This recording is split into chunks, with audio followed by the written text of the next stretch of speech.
In a crowded and bustling supermarket, suddenly, a white police officer pulled out a gun and pointed it at a black woman. What happened? Why did he target her? What did she do wrong? Follow the story to find out. Follow H2 Black Thread for more heart-touching stories. Don't forget to like and subscribe. Kamala Johnson had never been the type to shy away from the spotlight. At 42, she was a force to be reckoned with in the United States Army, a woman who had dedicated her life to serving her country. As a major general, she had earned the respect of her peers and subordinates alike. Her accomplishments were countless, leading thousands of troops in the most dangerous war zones, negotiating peace treaties between conflicting nations, and mentoring the next generation of leaders in the military. For over 2 decades, Kamala had faced some of the most challenging situations imaginable, and she had met them all with grace, authority, and unwavering resolve. Yet, despite her impressive resume and decorated military career, there was something about her that remained distinctly approachable.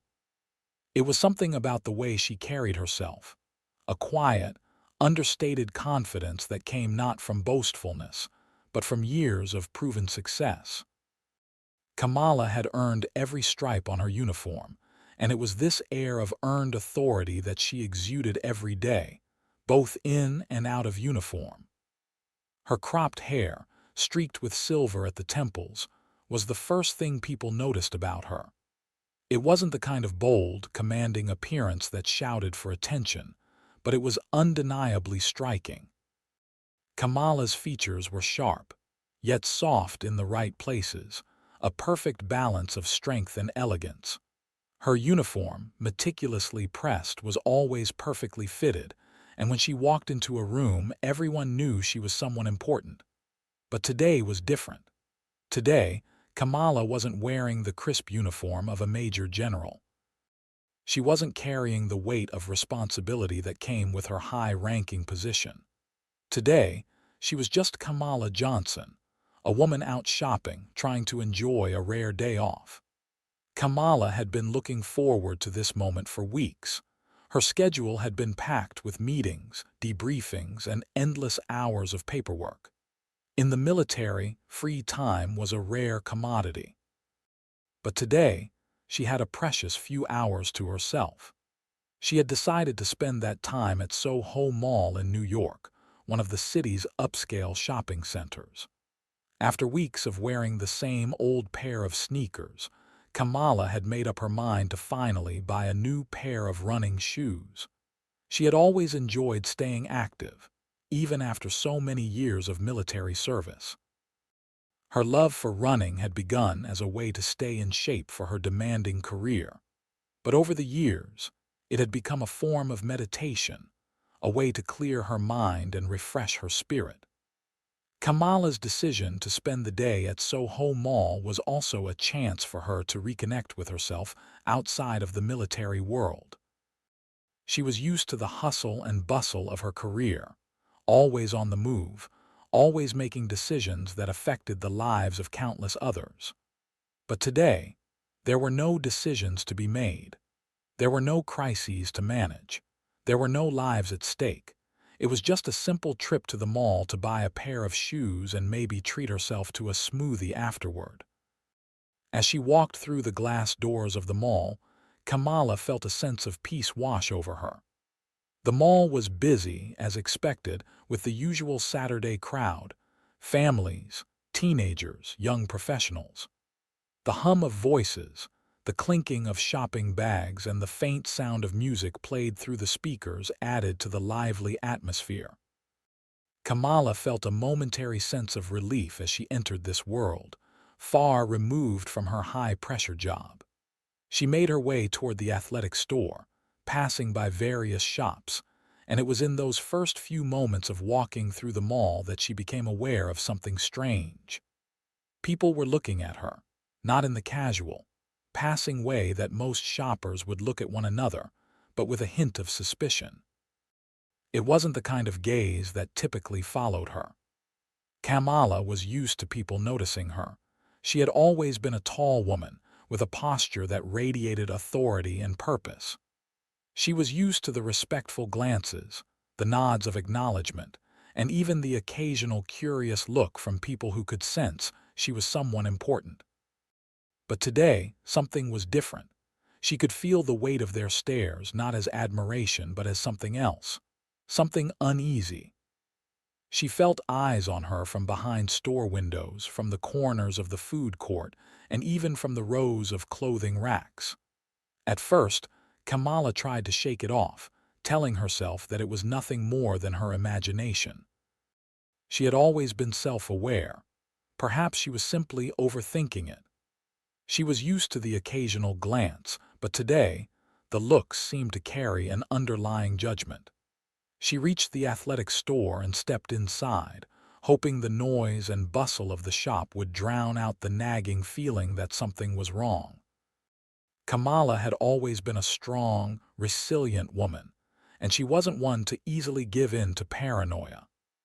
But as she walked through the aisles, selecting different running shoes and inspecting the designs, she couldn't shake the sensation that she was being watched more intently than usual.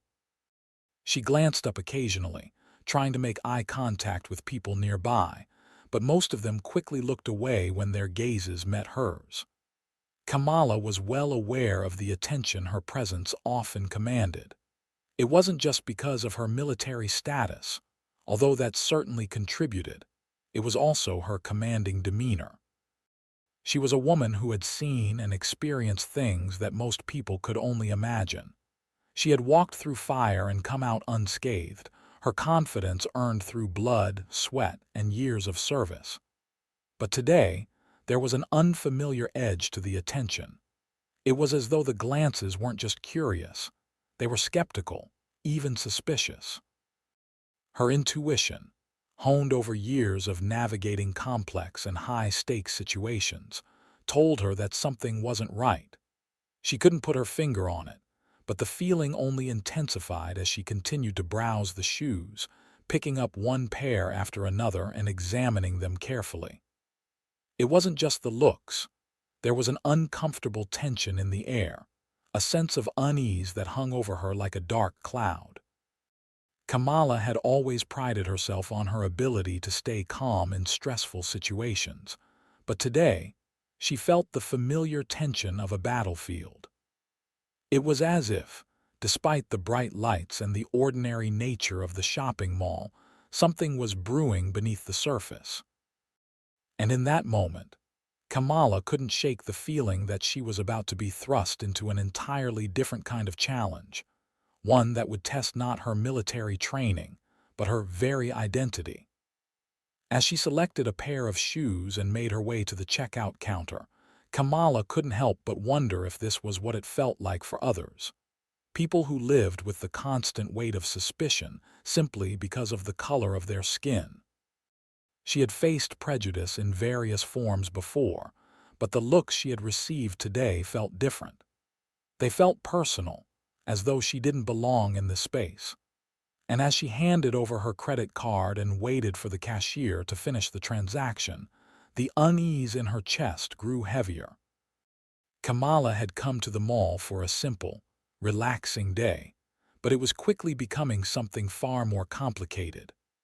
Little did she know, her rare day off was about to take a dramatic turn, one that would challenge her not just as a soldier, but as a woman living in a world that still saw her as an outsider. Officer Marcus Reed was the embodiment of authority in uniform.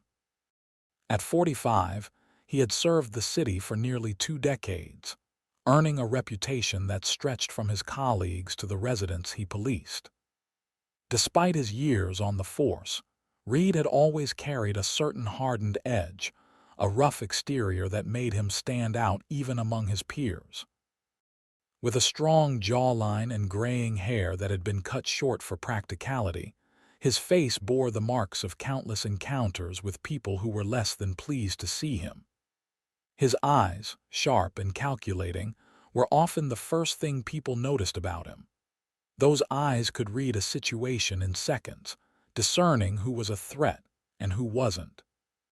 It was this instinct, this ability to judge people at a glance, that made him both an asset and a problem in the department. On this particular day, Reed was off duty, but as a seasoned cop, he never fully let go of the mentality that had been ingrained in him for years. His badge and his gun were never far from him, even when he wasn't in uniform. It wasn't paranoia, nor was it a sense of duty. It was a way of life. Reed had always believed that he was better prepared for the unexpected, and carrying his badge was just part of his preparation for any potential threats. The world had taught him that danger could arise at any moment, and he wasn't about to lower his guard, even if he was simply running errands. As Reed walked through the entrance of Soho Mall, he felt a familiar wave of disdain wash over him. The mall was one of those places where people pretended to be something they weren't, where the rich paraded their wealth, and the middle class came to pretend they were part of that world. Reed wasn't one for shopping, but today he had a simple task. His wife had asked him to pick up a new pair of shoes, something comfortable for their weekend hikes. But as he strolled down the polished marble floors, something else caught his attention: Kamala Johnson. Reed had always considered himself a good judge of character. His years of experience on the force had given him a honed sense of awareness, an ability to read people quickly. It wasn't something that could be taught. It was an instinct that came from years of dealing with all kinds of individuals. And when Reed's eyes fell upon Kamala, a sense of suspicion stirred in his gut. He had no real reason to feel this way, of course. She wasn't doing anything wrong. She wasn't even acting out of the ordinary. But that didn't matter to him. In an instant, his mind began working overtime, drawing conclusions about her based on nothing more than his assumptions. There was something about her that stood out to Reed, and it wasn't just her commanding presence. It was her aura, the way she carried herself. Kamala was a tall woman, with sharp features and a confidence that couldn't be ignored. She moved through the store with purpose, selecting shoes and examining them with the kind of precision that suggested she knew exactly what she was doing. But it wasn't that which caught Reed's eye.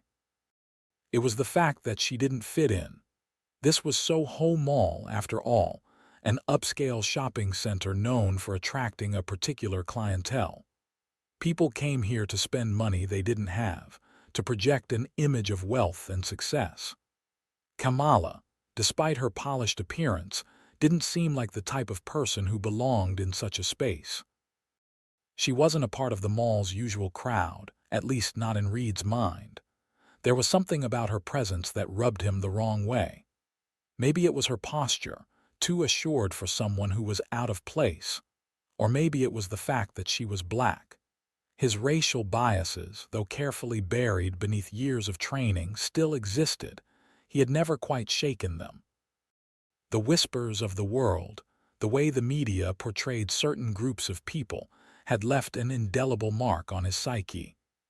His thoughts, however, weren't based on logic or evidence.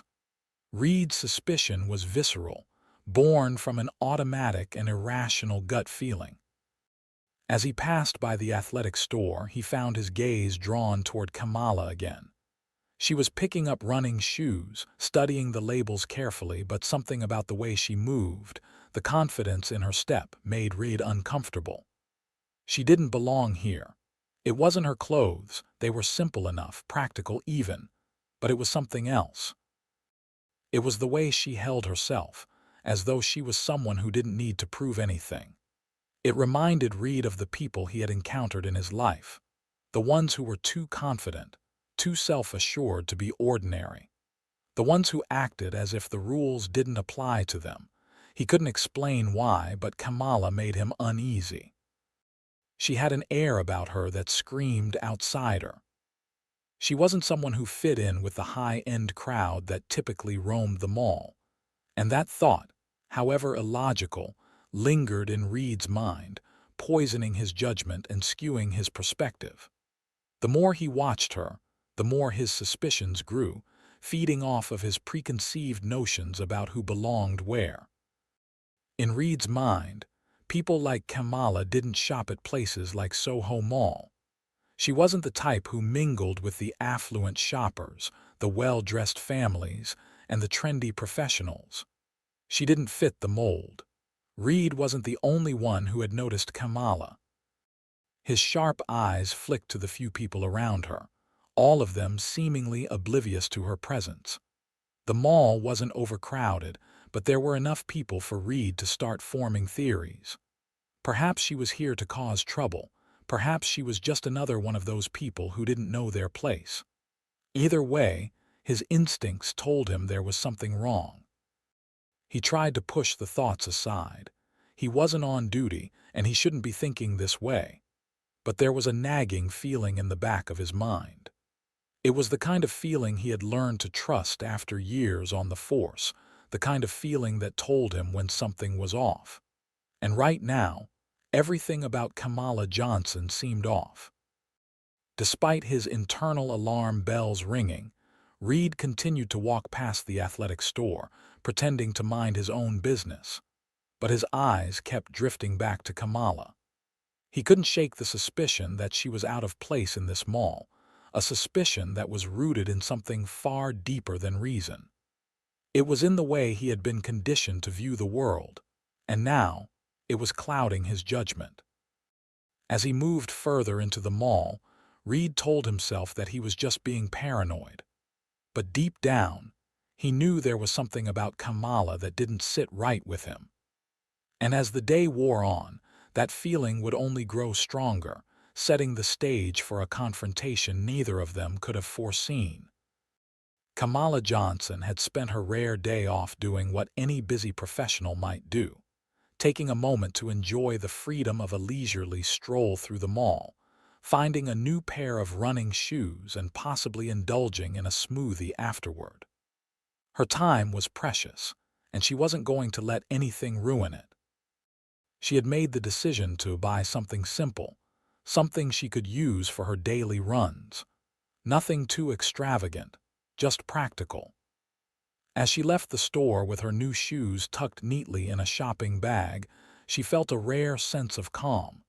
It had been a while since she'd had the luxury of a normal, carefree day. As Kamala walked past the row of stores, she noticed the buzz of activity around her. The soft chatter of fellow shoppers, the quiet hum of overhead lights, and the steady rhythm of footsteps on the polished floors. She was in a world where everything was ordinary. At least, that's what it felt like to her. She didn't know that the world she inhabited was about to shift drastically, that her day of peace was about to be disrupted by the unwarranted gaze of someone who felt entitled to question her every move. From a few paces behind, Officer Marcus Reed had been watching Kamala for some time. His suspicions had only grown stronger with each passing minute, and now, as she was exiting the store, he saw an opportunity to confront her. In his mind, he wasn't doing anything wrong. After all, he was just following his instincts, instincts that had always guided him well, even if they were clouded by biases he had spent years developing. He was a cop, after all, and in his world it was often easier to act first and ask questions later. He moved quickly, stepping directly into her path as she tried to make her way past him. His hand brushed against his holstered weapon, a subtle but instinctive movement. Kamala, still holding the bag with her new shoes, came to a halt in front of him, her expression shifting from relaxed to cautious. She had dealt with all kinds of people in her career, from hostile soldiers to diplomats who couldn't seem to understand the weight of their decisions. But this was different. This felt off. Something wasn't right. Officer Reed stood before her now, his body language defensive and confrontational. His eyes were narrowed and his voice had a hard edge to it as he addressed her. "Ma'am," he said, his tone clipped and demanding, "I need to ask you a few questions." Kamala raised an eyebrow, surprised by the sudden interruption. She glanced around, noting the slight tension in the air, the way people began to look their way. There was an unease in the crowd, but it wasn't because of anything she had done. It was because of the way Reed was looking at her, sizing her up like she was some sort of threat. "Is there a problem, officer?" Kamala asked, her voice calm and steady, masking the growing sense of discomfort gnawing at her. Reed didn't answer her directly. Instead, he took a step closer, his eyes scanning her face as if trying to read her every expression. His gaze was intense, almost accusatory. "You've been acting suspiciously," he said, his words hanging in the air like an accusation. "I need to see some identification." Kamala blinked, trying to process what he had just said. Suspiciously. Her mind raced. She had done nothing wrong, nothing to warrant this kind of treatment. She had simply been buying a pair of shoes like any other customer in the store. But this officer, this man who had decided she was somehow out of place, was treating her as if she were a criminal. There was no explanation for his behavior that made sense to her, and her frustration began to bubble just beneath the surface. "Is there a reason why you need to see my ID?" she asked, keeping her voice even but firm. "I haven't done anything wrong." Reed's jaw tightened, and Kamala saw the flicker of something in his eyes. It was a flash of arrogance, an unspoken belief that he had the right to challenge her, to question her existence in this space. To him, she was out of place. She didn't belong here in his mind, and that fact alone seemed to justify his actions. She could feel the weight of the situation mounting, and for a moment, the noise of the mall seemed to fade into the background. All she could hear was the steady beat of her heart in her ears, the rising tension in her chest. She had been in dangerous situations before, faced down threats on a battlefield, negotiated peace under fire, and dealt with enemies who had far more malice than Reed ever could. But this was something different. This was an abuse of power, plain and simple. This was a man who had decided, based on nothing more than his prejudices, that she didn't belong here. Kamala's hand tightened around the strap of her shopping bag as she stood her ground, refusing to let fear or uncertainty govern her actions. "I haven't done anything wrong," she repeated, her voice still calm but now laced with the steel of someone who had spent her life standing firm in the face of adversity. "I don't owe you my ID unless you have a legitimate reason to ask for it."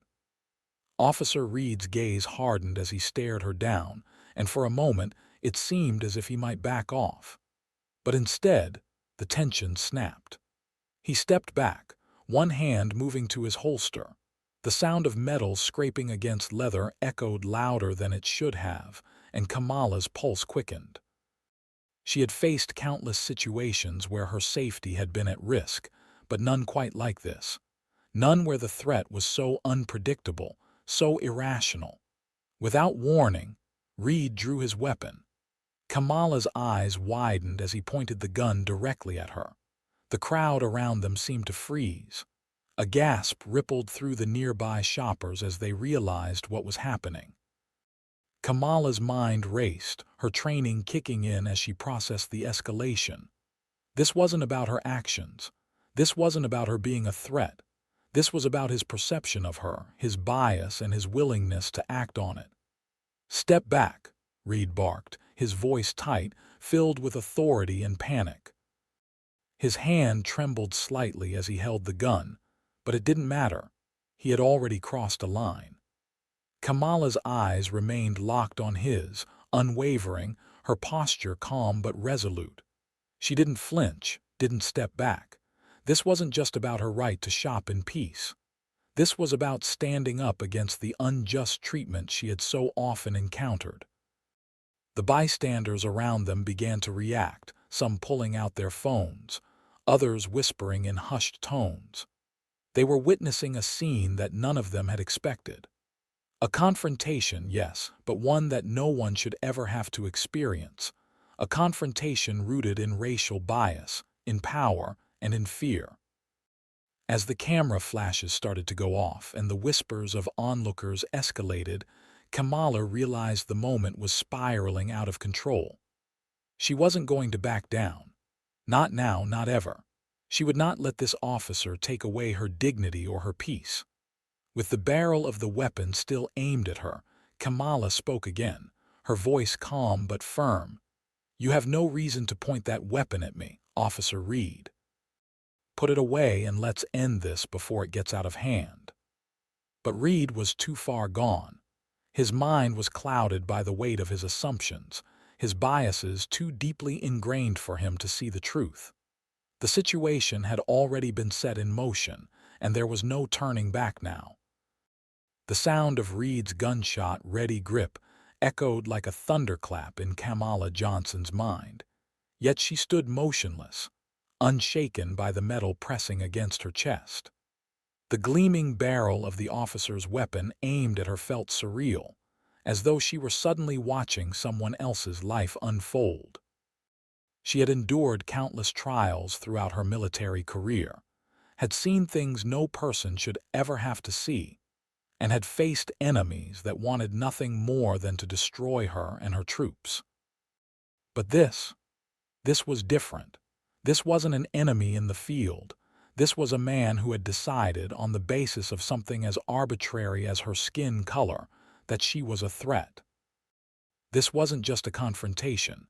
It was a symbol of the unfairness that Kamala had fought so hard to change, only to find it staring her down in the heart of New York. Kamala took a deep breath, steadying herself. The world around her seemed to slow.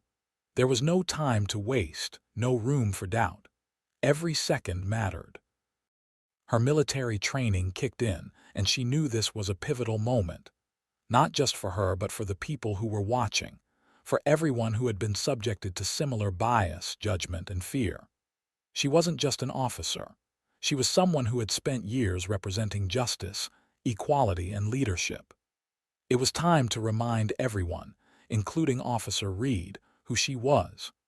Raising her hands slowly, Kamala projected an air of calm authority. Her fingers stretched wide, palm outward, a clear signal of compliance, but her stance was one of quiet defiance. "Lower your weapon, Officer Reed," she said, her voice carrying the weight of her identity. The words flowed with such control that they pierced through the tension like a bullet. For a moment, Reed's grip faltered, his eyes flickering from Kamala's hands to her face, as if her calm demeanor had forced him to reassess the situation. He was a man who had spent years enforcing the law, but here was someone who was no ordinary civilian. Here was a woman who carried the weight of authority that Reed could never imagine, a woman who, in his eyes, was suddenly more than just a figure to challenge. He had miscalculated. He had judged her based on his own biases, but now her identity seemed to freeze him in place. "I said lower the weapon," Kamala repeated, her voice still steady, but now laced with an edge that was impossible to ignore. Kamala knew this was the crucial moment. She wasn't about to let her dignity, her rights, or her life be reduced to this. She was Major General Kamala Johnson, a decorated officer with a long history of service to the United States, and she would not be intimidated. Her hands remained raised in peaceful submission, but her voice became sharper. "I am Major General Kamala Johnson, U.S. Army. You are harassing me without cause, and I demand that you stand down." The crowd, which had been quiet until now, began to murmur with disbelief. Kamala's name was known in military circles, and even though she wasn't a household name, her stature as a military leader couldn't be denied. Her name carried weight, especially among those who had followed her service, and soon enough, a voice broke through the crowd. "That's Kamala Johnson, the general," someone called out, their voice filled with awe and surprise. "She's a hero." Kamala's heart skipped a beat, and the ripple effect of the bystanders' words spread like wildfire. The murmurs turned into whispers, and the whispers transformed into louder voices of recognition. Kamala Johnson wasn't just some random woman in a mall. She was someone with a track record, someone who had earned her place in history through blood, sweat, and sacrifice. She wasn't a threat, she was a hero, but Reed wasn't about to back down yet. Still holding the weapon, Reed hesitated. For the first time, doubt crept into his mind. Her identity shook him, but only for a brief moment. His prejudices remained at the forefront of his mind, clouding his judgment and blinding him to the truth before him. His hand trembled ever so slightly, but it didn't fall. He kept the gun aimed at her chest. "Ma'am, I don't care who you are. You're still acting suspicious," Reed muttered, his voice low but filled with defiance. "I'm doing my job." Kamala's eyes narrowed. He hadn't learned a thing. The truth was irrelevant to him, overshadowed by his preconceptions. She refused to let him hide behind his own ignorance any longer. The crowd had now grown, with several people pulling out their phones to document what was happening. The unmistakable sound of camera shutters clicking, followed by the steady recording of videos, filled the air. Kamala knew that every second that passed was another opportunity for the world to see what was happening to her. This wasn't just about her anymore. This was about showing the world what prejudice looked like in real time. The world needed to see. As the scene began to unfold, a young man near the back of the crowd held up his phone, filming the entire altercation. His hand shook, not from fear but from a sense of outrage. He knew the significance of this moment. The video would spread like wildfire across social media, and it would capture something that many people had witnessed firsthand, but few had dared to confront. Kamala, sensing the opportunity to use this moment to call for accountability, focused her energy on Reed. "You need to stand down, officer," she said firmly. "This is not your job. You are harassing me, and I won't let you get away with it." Reed's eyes widened at her words. He had crossed a line. But instead of accepting the reality of the situation, he tried to push back, refusing to relinquish his grip on the weapon. At that exact moment, the sound of approaching footsteps broke through the tension.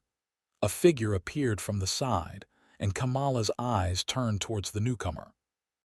It was Captain Angela Mitchell, a tall black woman in her mid-40s, wearing a crisp, authoritative uniform. She moved with purpose, her eyes scanning the scene.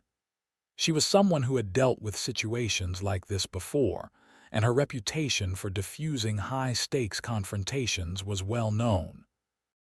"Officer Reed," she called out sharply, her voice cutting through the air like a blade. "Put the gun down." The authority in her voice was undeniable. Reed hesitated, his grip on the weapon faltering for a moment. Captain Mitchell had arrived at the perfect moment to step in, to de-escalate the situation before things could spiral further. "You don't need to do this," Captain Mitchell continued, her gaze unwavering as she locked eyes with Reed. "This situation has gone far enough. Stand down now." Reed's expression flickered, and finally, with visible reluctance, he lowered his weapon. The crowd exhaled collectively as the tension lifted, but the damage had already been done. The moment had been captured, and the video, filled with the raw emotion of injustice, began to circulate across social media. Kamala knew this was only the beginning. She had made a stand not just for herself, but for everyone who had ever been unjustly targeted because of their skin color. As Captain Mitchell turned her attention to Kamala, she gave her a slight nod of respect. "I'm sorry you had to go through that," she said, her voice softer but still full of authority. "We'll take it from here." Kamala's heart raced, but she felt a small sense of victory. The situation hadn't spiraled out of control. Thanks to her quick thinking, she had turned the tables. And with the viral video already making its rounds, it wouldn't be long before the truth was seen by the whole world. The days following the incident at Soho Mall unfolded rapidly, each passing moment filled with a surge of emotions that Kamala Johnson had never fully prepared for. The viral video of her confrontation with Officer Reed spread like wildfire across social media, sparking heated debates, protests, and a renewed conversation about racial profiling and police misconduct. For Kamala, however, the public attention was secondary to the deeper message she wanted to communicate, one that was larger than herself, larger than the incident that had brought her moment of personal injustice into the spotlight. Officer Marcus Reed, the man whose prejudices had nearly led to disaster, was swiftly suspended from duty. The department launched an internal investigation into his actions, and his history of racial profiling soon came to light. It turned out that Reed had been the subject of multiple complaints over the years, complaints that had been quietly swept under the rug, ignored in favor of maintaining a status quo that allowed racism to thrive within the ranks of law enforcement. It wasn't just Kamala's case that had been mishandled. It was part of a long history of racial injustice that had been perpetuated by officers like Reed. As the investigation into Reed's actions intensified, it became clear that the weight of his conduct could no longer be dismissed. His suspension marked only the beginning of a larger, more systematic effort to hold law enforcement accountable for their role in perpetuating racial discrimination. But for Kamala, this wasn't just about Reed's fate. It was about bringing attention to the much bigger issue of racial injustice that many others, especially black men and women, faced on a daily basis. Across social media platforms, the hashtag Justice for Kamala gained traction. People from all walks of life, including fellow soldiers, veterans, and activists, shared their support for Kamala, commending her for standing her ground in the face of racial bias. News outlets quickly picked up the story, and Kamala found herself at the center of a national conversation on race, police accountability, and the need for reform. Kamala, however, did not view herself as a hero or a martyr.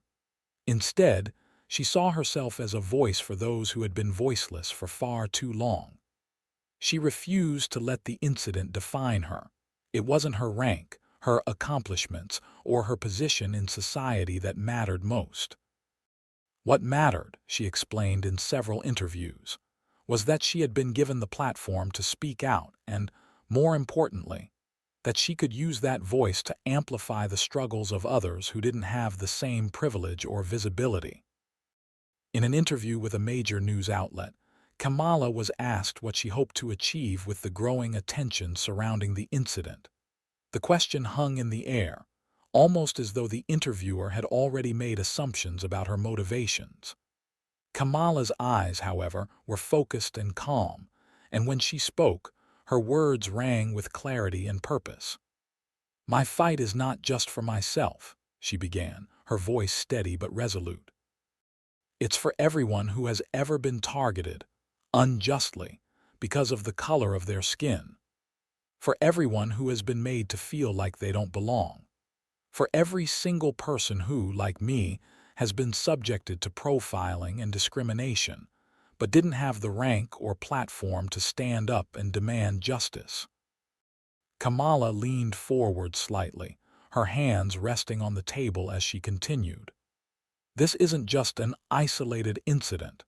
This is happening every single day across this country. It's not just about one officer or one incident. It's about the systems that enable this kind of behavior to go unchecked.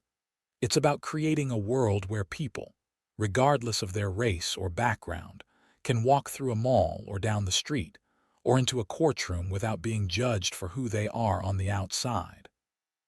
The interviewer nodded, visibly moved by Kamala's words, but it was clear that this was only part of the larger conversation.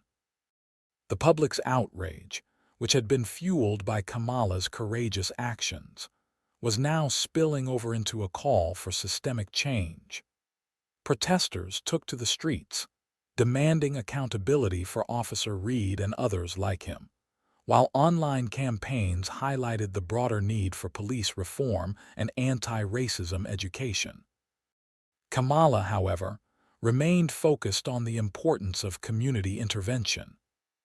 The key, she argued, was not just for those in power to be held accountable, but for the public to actively engage in calling out injustice whenever it was witnessed.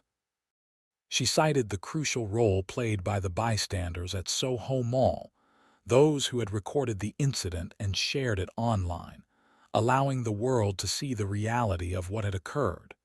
It was through their intervention that this incident had become a turning point in the fight for racial justice. "I'm not here to be a symbol," Kamala continued. "I'm here to remind people that this is everyone's fight. It's not just up to the victims of racism to fight back. It's up to all of us to stand up, to speak out, and to ensure that what happened to me doesn't happen to anyone else. Every one of us has a responsibility to create change." The more Kamala spoke, the more she seemed to embody the very principles she had always fought for: fairness, accountability, and equality. The movement that had started with one incident had turned into something much larger, an awakening that stretched across the nation. Kamala's courage had sparked a wildfire of change, and though she never sought the limelight, it was clear that her role in this moment of history would not be forgotten. As Officer Reed faced a mounting series of charges and the community demanded justice, Kamala's message continued to resonate. The incident at Soho Mall, once just another example of racial profiling, had become a pivotal moment in the ongoing fight against racism. It wasn't just about one officer or one incident. It was a call to action, a reminder that systemic inequality had no place in a just society. In the days following the viral incident, Kamala received messages from around the world, expressions of support from people of all races and backgrounds who felt a renewed sense of hope in the face of such adversity. Veterans who had served alongside her reached out, telling her how proud they were to see her stand strong in the face of such injustice. Fellow soldiers expressed their admiration for the poise and composure she had displayed under pressure, and even those who had initially doubted her actions began to understand the gravity of the situation. The power of social media in amplifying Kamala's message could not be overstated. It had allowed her story to spread beyond the confines of Soho Mall, bringing attention to the injustices that permeated society. People who had never before considered the weight of racial discrimination were now taking a hard look at their own biases and questioning the systems that had allowed such behavior to persist for so long. Kamala knew that this was only the beginning. There would be challenges ahead. There would be those who would try to discredit her, those who would attempt to minimize the significance of what had happened. But as she stood before the camera, addressing the world, she knew that the most important thing was the message she had shared.